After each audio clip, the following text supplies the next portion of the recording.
দর্শক, একটি খবর যে জাতিসংঘ চাই সহযোগিতা, ঝুঁকি মনে করছে ঢাকা। রোহিঙ্গা সংকট এখন অন্যদিকে টার্ন নিয়েছে। সেটা হলো যে রাখাইন রাজ্য, সেই রাখাইন রাজ্যে শুধু রোহিঙ্গা সংকটে না, পুরো রাখাইন রাজ্য জুড়ে একটা সংকট, খাদ্য সংকট, পণ্যের সংকট, নানা সংকটে তারা জর্জরিত। সেখানে একটা দুর্ভিক্ষের একটি আশঙ্কা দেখা দিয়েছে আগামী 2 থেকে 3 মাসের মধ্যে। জরুরিভাবে যদি সেখানে ত্রাণ সহায়তা না করা যায়, লক্ষ লক্ষ মানুষ মারা যাবে, অথবা আরো প্রায় 15-20 লাখ মানুষ তখন বাংলাদেশের দিকে ছুটতে থাকবে। পরিস্থিতি ভয়াবহ হবে। মিয়ানমার সরকার রাখাইন রাজ্যে কোনো পণ্য সরবরাহ করতে দিচ্ছে না তাদের অঞ্চল থেকে। রাখাইনকে বলতে গেলে অবরুদ্ধ করে রাখা হয়েছে। রাখাইনের সঙ্গে সংযোগ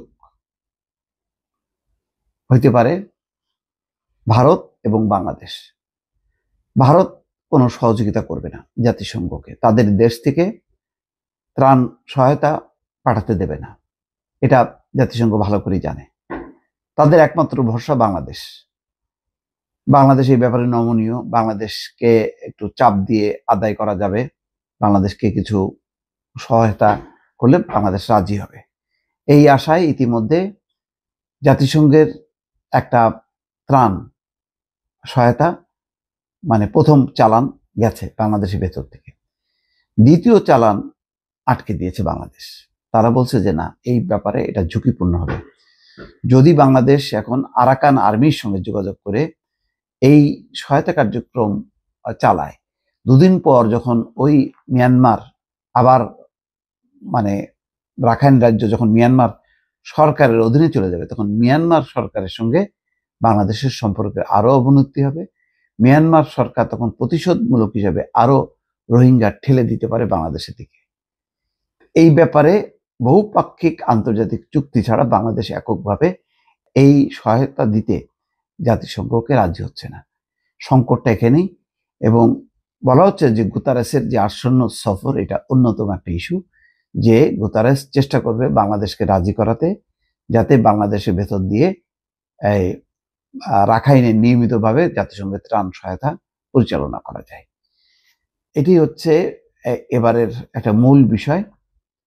তো এখন সেটা সম্ভব কিনা এটা মুশকিল। দুই দেশের ব্যবসায়ীদের মাধ্যমে পণ্য সরবরাহ মানে চালু রাখতে চায় জাতিসংঘ, কিন্তু সংকট হলো এটা যে রাখাইন এখন কন্ট্রোল করছে আরাকান আর্মি, এবং আরাকান আর্মির ব্যাপারে যে খলিলুর রহমান, ডক্টর মোহাম্মদ ইউনূসের রোহিঙ্গা বিষয়ক উপদেষ্টা, তিনি বলছেন আরাকান আর্মির সঙ্গে যোগাযোগ আছে। এখন যখন অফিসিয়ালি বলা হয় আরাকান আর্মির সাথে যোগাযোগ আছে, তখন মিয়ানমারের যেই সরকার, সেন্ট্রাল গভর্নমেন্ট, তার সাথে তো সম্পর্কটা তখন আগলা হয়ে যায়, শিথিল হয়ে যায়, এবং তখন তারা বাংলাদেশকে ভিন্নভাবে দেখার চেষ্টা করবে। একটা নানান সংকটের মধ্যে আছে। ইতিমধ্যে বাংলাদেশে 12-13 লাখ রোহিঙ্গা আছে। এখন যে পরিমাণ ঝুঁকি তৈরি হয়েছে, সেখানে শুধু মানে রোহিঙ্গা না, পুরো রাখাইন রাজ্যের অধিবাসীরা তারা তাদের ঢল নামতে পারে। ইতিমধ্যে বলা হচ্ছে যে রাখাইনে আভ্যন্তরীণভাবে 32 লাখ মানুষ বাস্তুচ্যুত হয়েছে। আভ্যন্তরীণভাবে 32 লাখ লোক, অর্থাৎ এক মানে প্রাণ ভয়ে বা খাদ্য সংকটে তারা এক অঞ্চল থেকে আরেক অঞ্চলে চলে গেছে, উদ্বাস্তু হয়ে গেছে। তো যে দেশের এইরকম একটি সংকট, সেই সংকট সমাধানে শুধু বাংলাদেশ আলাদাভাবে যদি জাতিসংঘের প্রস্তাবে সাড়া দেয়, তাহলে বাংলাদেশ দুই দিক দিয়ে নিরাপত্তার ঝুঁকির মধ্যে থাকবে। আরাকান আর্মি যখন তখন হামলা চালাচ্ছে, বাংলাদেশের বোটগুলো তারা নিয়ে যাচ্ছে, জেলেদের জিম্মি করছে, তারপরে হয়তো কিছু তারা পণ আদায় করে ছেড়ে দিচ্ছে। এটা আভ্যন্তরীণভাবে হচ্ছে আর কি। তারাও একটা সংকটের মধ্যে আছে, বিচ্ছিন্ন করে ফেলছে মিয়ানমারের যে কেন্দ্রীয় সরকার রাখাইনকে। তো এইরকম একটি সংকটে হাবুডুবু খাচ্ছে পুরো বাংলাদেশ এবং আরাকান রাজ্যের অধিবাসীরা। এই সংকট সমাধানে এখন গুতারেস আসার পরে পরিস্থিতিটা কি হয় সেটা দেখার বিষয়।